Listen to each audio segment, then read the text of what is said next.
En la lección de hoy del sistema nervioso vamos a vamos a tratar los receptores y vamos a estudiar uno de los fundamentales o principales receptores del organismo humano, que es el ojo. ¿Cómo podemos definir o qué son los receptores? Mirad, los receptores son estructuras del organismo humano que responden a determinados estímulos generando el impulso nervioso, generando ese estímulo que nosotros ya hemos estudiado. Esos receptores pueden ser de dos tipos: receptores que están situados en la superficie corporal y entonces se llaman exteroceptores, y receptores que están distribuidos en vísceras, en órganos o en distintas partes del tejido muscular y se van a llamar interoceptores. Esos exteroceptores o interoceptores, según donde estén situados, en el exterior de la superficie corporal o en el interior del organismo del ser humano, son estructuras que siempre van a responder igual cuando tienen un estímulo adecuado, generando el impulso nervioso. ¿Y qué lo hacen? Pues lo hacen porque van a formar parte de lo que es propiamente el órgano de los sentidos, lo que es propiamente el órgano sensorial. Cuando ese órgano sensorial llega un estímulo adecuado, evidentemente, si es un receptor que está especializado, por ejemplo, en recibir cambios térmicos y lo que recibe es un estímulo sonoro, pues no se va a estimular. Pero cuando llega un cambio de temperatura y ese estímulo es adecuado para ese receptor, va a transformar ese estímulo en un impulso eléctrico. ¿Por qué? Porque ese receptor se va a encargar de cambiar la permeabilidad de la membrana de esa parte de tejido neuronal, provocando una entrada masiva de sodio y un cambio en el potencial de membrana de reposo que tenía ese receptor previo a la recepción del estímulo adecuado. Y entonces genera un potencial que se llama potencial generador, y ese potencial generador va despolarizando el nervio sensitivo, generando ese impulso nervioso y transmitiendo ese impulso nervioso, como ya hemos estudiado, primero por la misma neurona y después de neurona a neurona a través de la sinapsis hasta que llega a los órganos integradores, o bien a nivel de la médula espinal o bien a nivel central. De estos receptores, ¿cuáles son los más importantes? Bueno, pues si empezamos por los esteroceptores, nos vamos a encontrar con receptores exteriores que sean sensibles a las deformaciones físicas, es decir, son receptores que van a tener como estímulo adecuado, por ejemplo, las vibraciones o la presión. Ese tipo de esteroceptores se llaman mecanoceptores por ser sensibles a esas deformaciones físicas, y entre ellos pues el más conocido son las deformaciones y los movimientos que sufren las membranas timpánicas ante determinados estímulos auditivos. El oído es un órgano de los sentidos capaz de captar estímulos auditivos que contiene en su interior mecanoceptores. Existen otros receptores que van a ser estimulados químicamente. Fundamentalmente son los quimioceptores, que se encuentran localizados a nivel de la lengua o a nivel de la fosa nasal. ¿Por qué? Porque esos estímulos químicos van a originar impulsos gustativos o impulsos olfativos.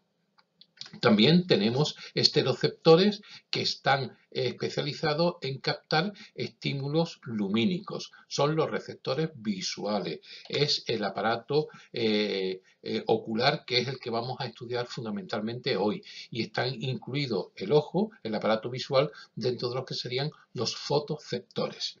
Y por último tenemos unos receptores que están especializados en captar estímulos de variación de la temperatura cutánea, fundamentalmente especializado en determinar el frío o el calor. Se denominan termoceptores y son los receptores específicos que tienen los corpúsculos, por ejemplo, de Pacini, que se encuentran situados a nivel de la piel. Luego, receptores exteriores, esteroceptores, los mecanoceptores, sensibles a las deformaciones físicas, los quimioceptores, que son sensibles a determinados estímulos químicos, los fotoceptores, que son sensibles a los cambios lumínicos, y los termoceptores, que van a ser estimulados por cambios en la temperatura.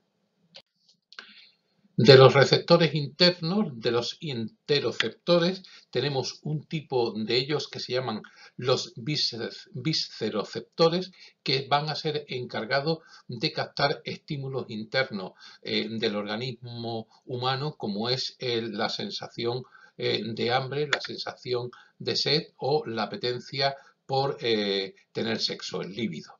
Bueno, pues esos receptores están ubicados internamente, pues a nivel fundamentalmente del sistema nervioso central, y son capaces de captar pues las sensaciones o las bajadas de azúcar que dan las hipoglucemias y que dan la sensación de hambre, o la sensación de bajada de concentración de agua y da la sensación de sed.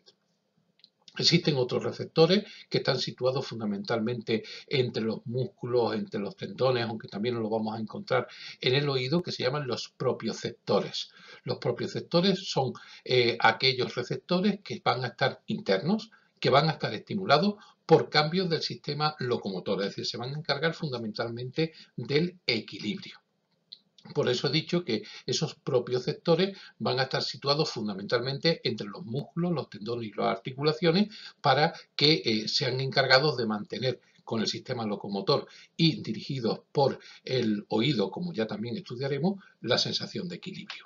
Y por último nos quedan los nociceptores, que son los receptores que detectan estímulos dañinos, estímulos nocivos o que determinan el dolor. Bueno, pues todos estos tipos de receptores que están situados internamente forman el grupo de interoceptores. Visceroceptores captan estímulos internos, los propioceptores, que son los que regulan el equilibrio, y los nociceptores, que son los que detectan el dolor.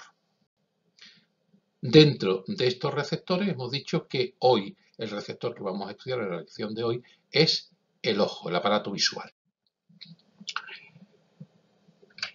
El ojo es un órgano que se va a encargar de detectar fundamentalmente la luz, siendo la base de uno de los sentidos fundamentales para el ser humano, que es la vista.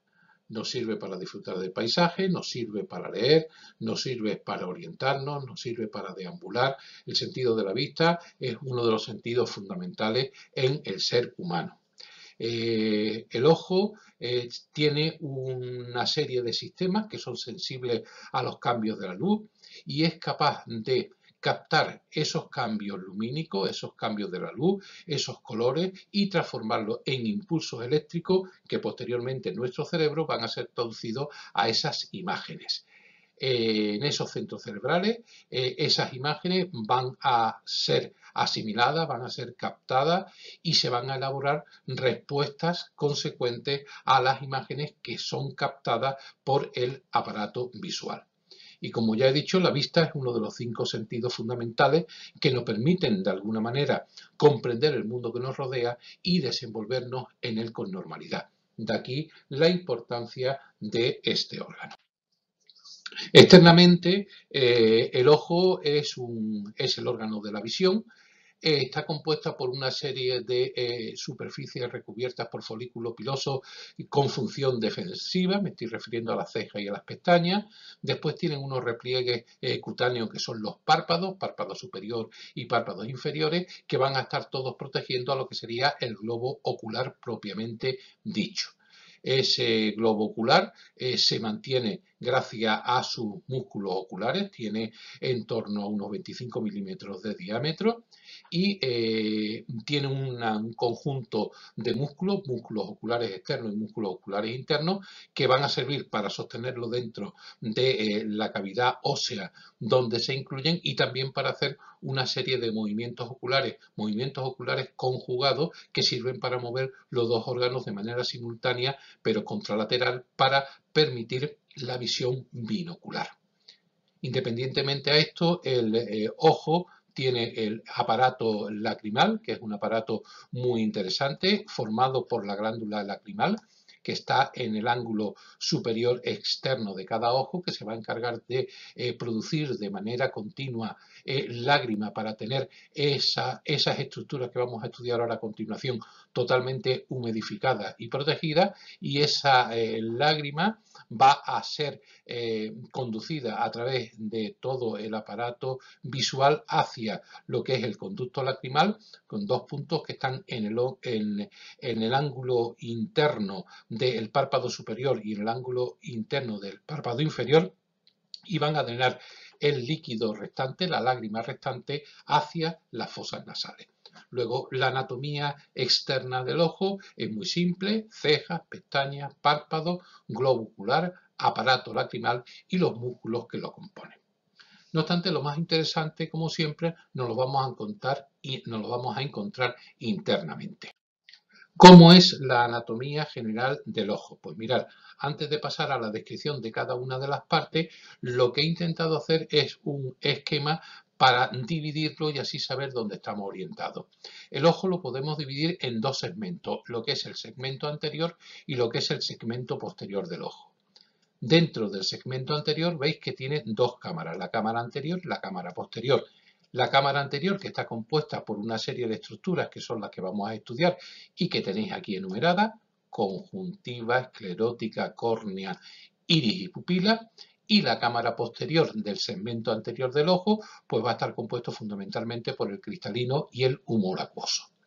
El segmento posterior va a estar compuesta por las siguientes estructuras: coroide, retina y la mácula, que es una parte específica de la retina, y el humor vítreo. Ahí tenéis enumerado y situado cada una de las estructuras que forman la anatomía del ojo. Vamos a empezar primero estudiando el segmento anterior, su cámara anterior y su cámara posterior, y terminaremos estudiando el segmento posterior. ¿Qué estructuras nos vamos a encontrar en la cámara anterior del segmento anterior del ojo? Pues mirad, lo primero que nos vamos a encontrar es una membrana mucosa transparente que va a tapizar todo el globo ocular externamente y que recibe el nombre de conjuntiva. Por eso, al ser transparente y estar envolviendo a todo el ojo, pues no está aquí representada, es difícil de representar. Al ser la más externa, es la que está más expuesta a las agresiones del medio exterior, tales como son que se deposite algún tipo de cáustico sobre el ojo, que haya algún tipo de irritación, que haya algún tipo de herida. Cuando esa conjuntiva se irrita y se inflama, pues produce una conjuntivitis, de la cual todos en algún momento la hemos padecido. Por debajo de esa conjuntiva nos encontramos con la esclerótica. La esclerótica es la capa más externa del ojo. Es una capa gruesa, resistente y de color blanco. Es lo que normalmente se le llama el blanco del ojo, ¿vale? Ese blanco del ojo que nosotros vemos entre los párpados se extiende también hacia la parte posterior del ojo, externamente. Cubre las 4/5 partes de todo el ojo. Y en la parte posterior, aquí está señalado todo lo que sería la esclerótica, veis que en su parte posterior está perforada para la salida del nervio óptico, y por delante se adapta a otra estructura que vamos a ver ahora a continuación, que se llama la córnea. Aparece un pequeño reborde que se llama limbo esclerocorneal y es el punto de unión entre la esclerótica y la córnea. Como he dicho, la esclerótica por delante pues se va a continuar con la córnea, es la parte más anterior del globo ocular. Pero es una parte que nosotros apenas vemos. Nos da la impresión de que cuando nosotros miramos a una persona de frente, el ojo es plano. Si la miramos de perfil y nos fijamos en su ojo, veremos que hacia la parte anterior, de manera cóncava, de manera abombada, aparece una estructura transparente y resistente que se denomina córnea. La córnea es una estructura que carece de vasos sanguíneos. ¿Por qué? Porque si tuviésemos vasos sanguíneos otra vez, pues no dejaría entrar la luz directamente, porque su función va a ser esa: permitir el paso de la luz y proteger a toda la parte anterior del ojo. Esa córnea, al no tener vaso sanguíneo, va a ser fácilmente trasplantable, puesto que no va a haber rechazo, puesto que no se reconoce como extraña. y la cara anterior de esa córnea va a estar bañada y nutrida por las lágrimas y la cara posterior, la cara de dentro, va a estar bañada y protegida por el humor acuoso. Luego el humor acuoso es lo que está tapizando, nutriendo, bañando a la córnea por dentro. La lágrima se produce desde el ángulo superior externo y va hacia abajo por la fuerza de la gravedad, va a proteger, va a nutrir todo lo que sería la córnea por la parte anterior. Ni que decir tiene que cualquier situación en la que aparezca una opacidad de dicha córnea, pues va a impedir la visión normal de una persona. Aparte de conjuntiva esclerótica y córnea, en la cámara anterior también existe otra estructura que se llama iris. El iris está detrás de la córnea y está delimitando lo que se llama la cámara anterior del ojo. El iris, que lo tenéis aquí dibujado, ¿vale? Sería este trocito que está aquí y este trocito que está aquí. Es un diafragma. Al ser un diafragma significa que es una estructura que se puede abrir o se puede cerrar, se puede contraer o se puede relajar, de un tejido pigmentario que lo que va a regular es la cantidad de luz que entra al interior del ojo, que entra a la parte posterior, al segmento posterior del ojo. Está formado por una fina red de fibras conjuntivas que sí tienen vasos sanguíneos, que sí están pigmentadas, hay iris que son más oscuros, hay iris que son más claros, y con una serie de músculos en el iris que controlan la dilatación, la meiosis o la midriasis de la pupila, siendo la pupila el orificio dilatable que deja el iris. Es el orificio contráctil que está situado en la parte central del iris y que por donde va a entrar la luz hacia la parte del segmento posterior del ojo. Luego aquí tenemos las pestañas, aquí tendríamos la córnea y por aquí es por donde entraría el rayo de luz que, dependiendo de que el iris está más dilatado o más contraído, va a permitir la entrada de mayor o menor cantidad de luz por la pupila, que es el orificio, que es el hueco por donde entra a impresionar a toda la parte, al segmento posterior ocular. Es muy curioso ver cómo funciona este iris. En esta animación vais a ver cómo esos músculos del iris pues van, como están haciendo en este momento, aumentando el tamaño de la pupila y de esta manera permite mayor entrada de luz. Esto ocurre fundamentalmente pues en sensaciones de oscuridad cuando uno entra en una habitación oscura, o como está ocurriendo ahora, que está cogiendo, está disminuyendo su diámetro porque hemos pasado de una habitación oscura a una habitación con mucha claridad. Entonces tenemos que disminuir la cantidad de luz que entra a la cámara posterior. Ese es el funcionamiento de la pupila y del iris.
La cámara posterior del segmento ocular está compuesta por el cristalino y por el humor acuoso.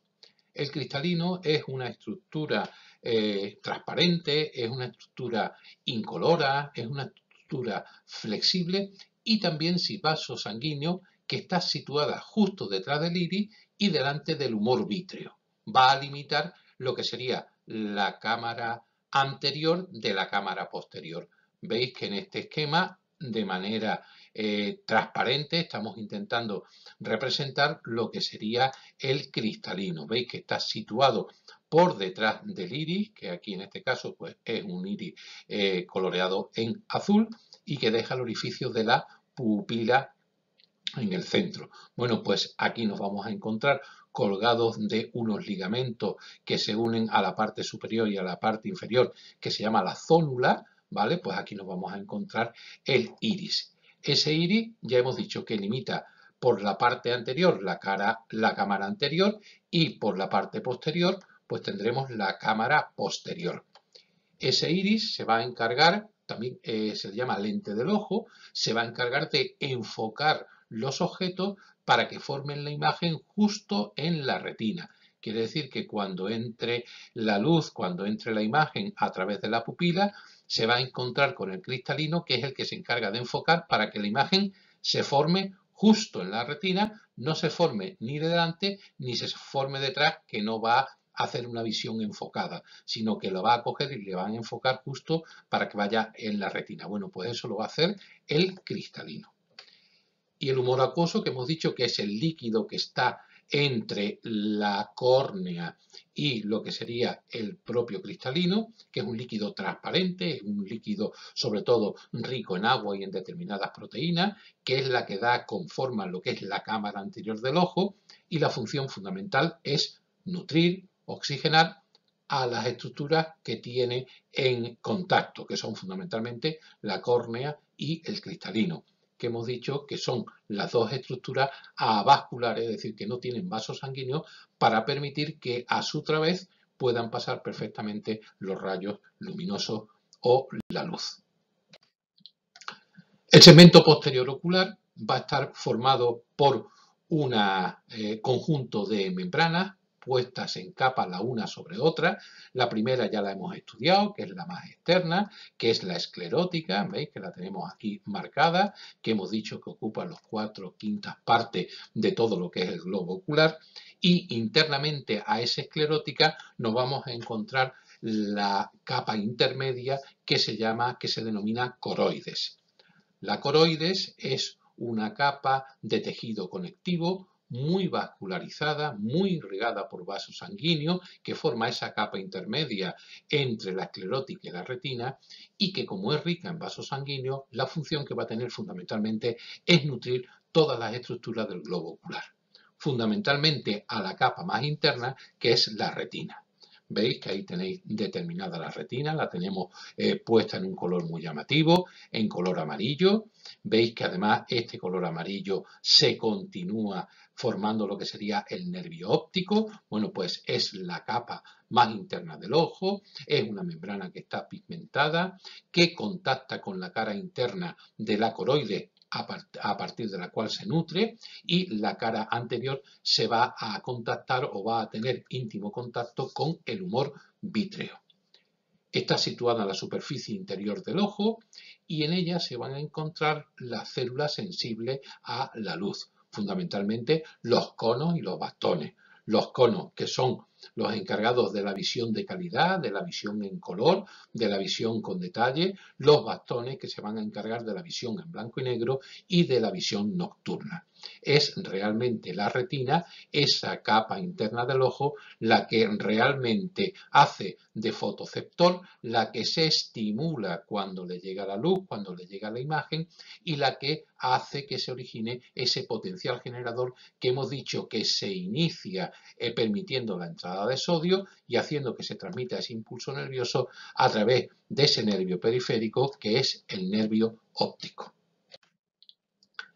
Una parte específica de la retina, por eso había puesto yo en el esquema inicial retina mácula, es una mancha amarilla de la retina que marca el sitio de máxima visión de esta retina.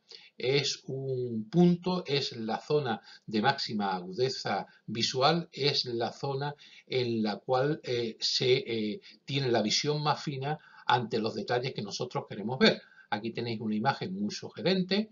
Esto es lo que se denomina fondo de ojos. Este fondo de ojos es lo que algunas veces vemos cuando hacemos una fotografía y a las personas les salen los ojos rojos. Bueno, pues eso es porque estamos viendo el fondo de ojo y directamente se puede con un aparato especial que se llama oftalmoscopio, pues mirar directamente a través de los medios transparentes, es decir, de córnea y cristalino, y ver esta visión del fondo de ojo. ¿Qué es lo que vamos a ver? Pues vamos a ver directamente las arterias que están irrigando, las arterias de la coroide, que están irrigando a todo lo que sería la retina. Vamos a ver la entrada del nervio óptico que forma la papila y vamos a ver esa mancha amarilla característica de la visión especializada, de la visión fina, de la visión en detalle, que se llama la mácula. Y por último, pues hablar del humor vítreo. El humor vítreo es un líquido gelatinoso, distinto al humor acuoso que es como si fuera agua. El vítreo es gelatinoso, es transparente y se va a encargar de rellenar y de dar forma al espacio que existe entre la retina y el cristalino. Es el encargado de mantener la tensión interior del ojo, consiguiendo que la retina esté pegada a la esclera y a la coroide y de esta manera que esté también uniforme para que la recepción de las imágenes sea nítida, para que sea clara. Luego el humor vítreo, además de, bueno, pues de alguna manera también nutrir y limpiar en toda la parte del segmento posterior ocular. Luego el humor vítreo es un líquido gelatinoso que va a mantener la tensión interna del ojo, consiguiendo que la retina esté pegada, sea uniforme y que esté pegada al resto de las estructuras. Bueno, pues ya hemos descrito cómo es la anatomía del aparato ocular, del ojo. ¿Cuáles son los principales defectos que pueden aparecer en la visión? Y eso, pues no estamos ninguno libres de tener que utilizar gafas, que son lentes exteriores, que corrigen ese determinado defecto. Pues mirad, dentro de esos defectos, el más conocido se llama miopía, y es un defecto que consiste que cuando el rayo de luz pasa por la córnea y por el cristalino, se forma delante de la retina, no muy delante, pero sí lo suficiente como para hacer que se tenga una visión borrosa. En este caso, los miopes ven mal de lejos. Cuando se ponen sus gafas, pues ven perfectamente. ¿Por qué? Porque la imagen se forma delante de la retina. Todo lo contrario a lo que ocurre en la hipermetropía, que es un defecto ocular por lo cual los rayos de luz se reúnen en un punto situado por detrás de la retina. En estos casos, estas personas, cuando tienen hipermetropía, ven mal de cerca. Y con sus lentes, con sus gafas correspondientes o con sus lentillas van a corregir ese defecto. El astigmatismo es también un defecto visual, un defecto de refracción que se llama, en las cuales la imagen no se enfocan en el mismo punto en todos los meridianos debido a que la superficie de la córnea o del cristalino presenta diferentes curvaturas. He dicho que formaban una curva cóncava hacia el exterior. Bueno, pues cuando eso se deforma y está con entrante y con saliente, pues nos hace que veamos las imágenes deformadas. Y ese tipo de defectos se llama astigmatismo y también se corrigen con unas determinadas lentes. Esos serían los tres principales defectos de refracción: la miopía, la hipermetropía y el astigmatismo. Pero existen también otros defectos, por ejemplo, la presbicia, o que también se llama vista cansada. Os he dicho que para enfocar utilizábamos el cristalino y utilizábamos una especie de tendones, ¿vale? La zónula, que hacía que el cristalino pues se adaptara y enfocara mejor ese determinado objeto. Con la edad, ese tipo de enfoque va desapareciendo y sobre todo cuando es la visión próxima, cuando intentamos enfocar un objeto de cerca, pues vemos totalmente borroso. Y eso pasa a partir de los 40 años. A partir de los 40 años todo el mundo pierde esa flexibilidad en el cristalino y le aparece este defecto visual que hay que corregirlo pues con una pequeña lente que se llama presbicia o vista cansada. También con la edad aparece la opacidad del cristalino y se ve no borroso, sino como si fuera con una ventana con escarcha o con vapor. Ese tipo de afectación se llaman cataratas. Y por último aparece una enfermedad, un proceso que es la causa más común de ceguera actualmente, que se llama glaucoma. El glaucoma es una afección que puede producir, como ya digo, la desaparición de la visión en ese ojo o en los dos ojos, debido fundamentalmente al aumento de presión intraocular por aumento de la presión, o bien del humor vítreo, o bien del humor acuoso, o bien de los dos. Lo más normal es que sea por aumento del humor acuoso. Hace que aumente la presión dentro del ojo, comprimiendo, dejando sin circulación a la retina y produciendo una ceguera definitiva.